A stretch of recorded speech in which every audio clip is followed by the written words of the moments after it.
Well, good morning, good morning, good morning, everybody. I hope you are well.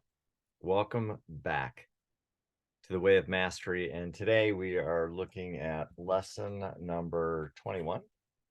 And it is called The Allowance is the Doorway to the Kingdom. So let me adjust my camera. There we go. Anyways, so let's dive right in with the process that this chapter starts you off with, which is really a process of purification. And so what's happening is Joshua is having you look at these statements, and they're powerful statements that are going to bring up all kinds of stuff for you. And so the assignment is that there's roughly 10 statements. What you're going to do is you're going to take one statement a week and you're going to write it at the top of a piece of paper. And then every single day, you're going to sit down with that statement and just write down the first thing that comes to your mind. And then what you're going to do is you're really going to start looking at these statements that you're telling yourself. And I love the exercise because after you do that, he takes you through a series of steps, which is what this first section is about. And then after you start looking at your thoughts about it, and I think one of the things that he says that I think is really powerful is this idea of, listen, just be honest. So in other words, don't sugarcoat what you're thinking or feeling about these statements, because the only way that you can heal is for you to be honest about what you're feeling, what you're thinking. And so be honest about what comes up, just write it down, just like Joshua says. And then after a couple of minutes, then what you're going to do is you're just going to look at the difference between what your thoughts are about this particular statement and where you're at. And then Jesus has you go through this where you start saying things to yourself, like, for example, I am free in this moment to choose to see things differently. And then then what you do is you go back to the original statement and you say it out loud 3 times. And then you make the statement, this is the truth about me, and I want only the truth. And you do that every single day. And so what you're going to be doing is you're going to spend 1 week with each one of these statements. And this process is going to allow you to go through and purification, right? And so have fun with it. Write these down in your journal. That would be my suggestion. And then spend a week with each one of them. And it's a few minutes a day. That's all you're doing. You're not don't make this a mountain. Just, oh, okay, cool. I'm just going to spend a few minutes a day with each one of these statements and see what comes up for you, and then kind of go from there. Okay. So that's that section of this chapter.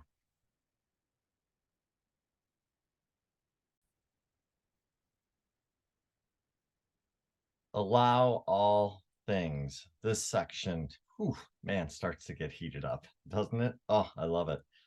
Allow all things. And it talks about in the second paragraph that starts off with, one who cultivates that ability to allow is cultivating in truth the very act of forgiveness. Later down in that paragraph, it says, therefore, allow all things, trust all things, and thereby embrace and transcend all things. And now we're getting into some of the deeper practices of, in my opinion, this book and this material. Further on down, it says, allowance, beloved friends, is a process of letting go and trusting.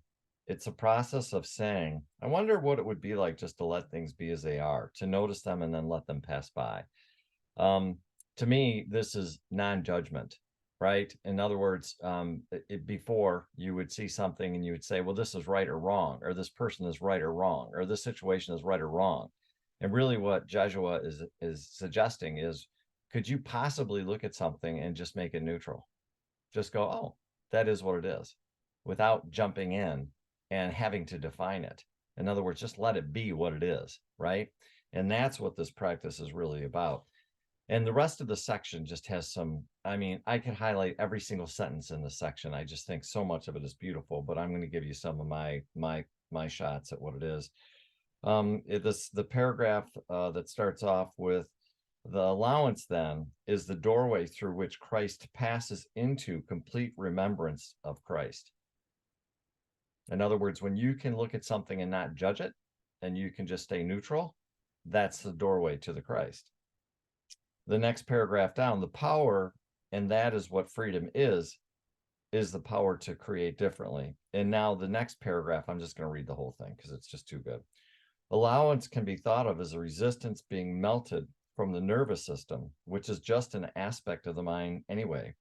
Allowance is like opening up the palms of the hand. Instead of holding on so tightly, you just simply let go. What do you let go of? The habit and the need to be right, the habit of the need to perceive that the world is a fearful place, the habit of perceiving that you are in lack, the habit of perceiving that Christ must be far from you. Anything that is unlike the kingdom of heaven is a habit well worth releasing by allowing it to be dissolved from your mind. Whew, like I said, it's cranking up here. A few more comments. In the paragraph that starts off with an allowance, you cultivate the very quality of forgiveness. Now he's starting to talk into this idea of bringing forgiveness in as a part of your allowance practice, if you will. Judge, and then this is where he talks about judgment, is the opposite of the kingdom. You are the one, and I think this is such a powerful sentence. You are the one who has kicked yourself out of the garden. I love that. The next paragraph down, forgiveness is another word for allowance. It is a willingness to see the complete neutrality of all events. The next paragraph that starts, forgiveness is a relinquishment. Forgiveness is forgiveness of one's self for insisting on replacing reality with your version of it. Man, I got to sit on that one for a bit. Forgiveness is forgiveness for one's self for insisting on replacing reality with your own version of it. I love that. The paragraph down one or two further says, as you come to truly forgive yourself for every perception you've held about anyone or anything, you will come to discover that it means relinquishing perceptions of yourself as well. For you cannot awaken fully unless you include yourself in the circle of your forgiveness. Ultimately, of course, you come to see the very practice of allowance is really the act of allowing yourself to be truly the self that you are. And I'm going to say that again because I want you to feel this. It allows you, it's the act of allowing yourself to be truly as you are. Imagine if you could just walk around and go, I'm just me. Like, I don't have to put on this facade. I don't have to put on this fake face. I don't have to do anything. I can just be me, fully accept who and what I am, warts and all. In fact, I would say part of this healing process that you're going through in this course is a willingness to really accept all of you. You're not rejecting any part of yourself. You're actually falling in love with the totality of who you are. Because in my opinion, to heal, there's got to be acceptance. There's not, I got to get rid of this part of me. Actually, it's no, I need to love that part of me. And I find that that is so powerful. Again, some nuggets, the paragraph, because you desire the kingdom above all else, the next sentence, you no longer complain that it seems to be taking too long. You simply enjoy yourself in the process. How many people have said, this is taking too long? Me. The next paragraph, you let the comforter take you by the hand and retrace the steps you once made in error. Each step requires allowance. Love that. The next paragraph, almost the entire paragraph. Once your desire begins the kingdom, the end of your journey is perfectly certain. School is out. I want you to feel that for a minute. It's certain. School is out. It is done. No more. And then I love to go on. It says the ego can't last, for the very universe creation, the world around you will conspire, which simply means to breathe together. All things will conspire together under the hand of the Holy Spirit to create precisely what you require to be set completely free from the illusion. So here's the thing. You don't have to do anything other than show up. You don't have to figure out, well, what should I do? Or how should I? No, it's just pay attention. This is a huge lesson. You don't have to go out there and figure out what it is that you should be doing. Trust the universe is going to bring you whatever you need to do in order to grow. And when you can do that, then all of a sudden you wake up in the morning and you just trust, like, whatever's going to show up today is exactly what I need for me to grow up, to grow and to expand and to heal. And I don't need to sit there and go digging for it. It'll show up. So again, the universe, I want you to imagine that you are so powerful that the universe is actually going to go, oh, I get it. They're serious about their divinity. They're serious about waking up. Okay, we're on. We're in. And we're going to do everything we can. And so that's what you kind of power. That's how powerful you are and what's going on. Right?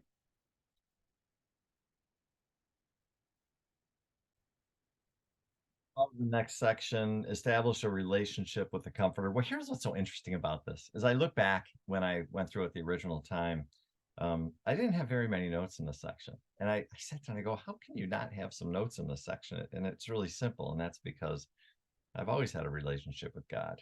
Like, to me, it's been the most precious relationship that I've had my entire life. And so when I read this, I'm like, well, of course I'm going to have a relationship with the creator. But I think it's a really beautiful point, especially if this is fairly new or you're going through this process, this idea of why would you not want to have a relationship with the creator, the comforter, I should say, right? Anyways, I love that. I love it. I love it. I love it. And there is one thing that I did, a couple of things that I highlighted. There's a paragraph that starts off with, remember that we have said unto you before that the awakened mind no longer feels any resistance to the things of time. This sentence, it says, the awakened mind can embrace all things, trust all things, and thereby transcend all things instantly, even in the midst of change. And then there's a paragraph two down that I think asks just a brilliant question. Can you come then to be the field of awareness that can embrace all things which arise, change, and pass away, yet not feel any obstruction in embracing and dancing with those things? That's a powerful question. Can you just let the stuff come in, let it go? Come in, let it go. And again, this is a practice, right? So it's not going to happen overnight, but I will tell you, as I practice non-judgment more and more and more, allowance more and more and more, it becomes easier. And you can just go, oh, that is what it is. That's it. There's no right, there's no wrong, there's no goods, there's no bads. It just is, right?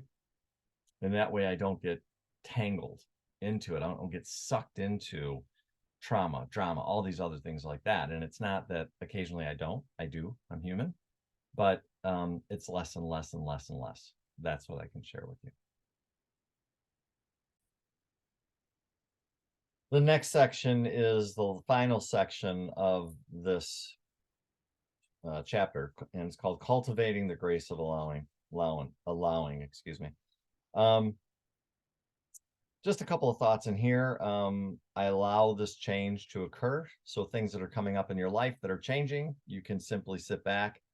And then Jesus gives, several examples of, I allow this toast to be burnt. I allow the falling of the rain, allowing, and then, gives you some statements again. My goodness, I don't have to go anywhere. It's right here in front of me. All I have to do is bring a little willingness to this. So where he's talking about, you can even have this in any moment. So where can I choose again? Right now, I can accept and allow all these raindrops to hit the window, right? So it's this practice. There is something that I really, really love in this section. And it's a paragraph that starts off with, we'll do, well, do we perceive once again that so many in your world seek to find a spirituality that will free them of the world, of their experience, never even realizing that the very attitude is the thing that chains them, imprisons them to their hell. And then the statement that I love, spirituality is merely a process of seeing things differently. I'm going to say that again. Spirituality is merely a process of seeing things differently than we have been brought up, we have been taught. And so when you really start to get to this on a deep level, you understand that you were just taught to see things as the world sees things. And now we're picking up our game, our spiritual game, and we're deciding to look at things differently than most people do. right? I love the section where Jesus talks about his crucifixion, the next paragraph, where he just says, I know that there are many of you that don't want to follow in my footsteps, but rest assured, beloved friends, if you would look well upon your experience, you've already tasted much more profound crucifixions many, many times. And I had to laugh about that because I think about, number one, I don't want to be crucified. But in the same breath, in my own life, I've had experiences where it has felt like that. Certainly the trials and the tribulations and the painful times, when I look at them, yeah, right? So I love this comment, the next paragraph. So what stands between you and the goal that you seek? The decision to try to be insane. I'm going to say this one more time. What stands between you and the goal that you seek? The decision to try to be insane. Oh, I hate it. The decision to try to resist God. Oh, it's just so good. Next, then, I find these statements to be just so powerful. All suffering is the resistance of reality. All awakening and healing is the letting go of resistance. Forgiveness, period. Allowance, period. Surrender is the fruit of allowance. Surrender is the fruit of forgiveness. Surrender is the same as the atonement. And then at the very end of the chapter, remember, resistance is the ego, and embracing remember, resistance is the ego, and then it says embracing is of Christ. I think that's a great way to end this section. Beautiful, beautiful, beautiful section. So thank you. And next time, lesson 22 is self-honesty, the greatest act of love. I can't wait. Hope you have a fantastic week, and thank you for joining again. God bless, and we'll see you next time. Bye-bye.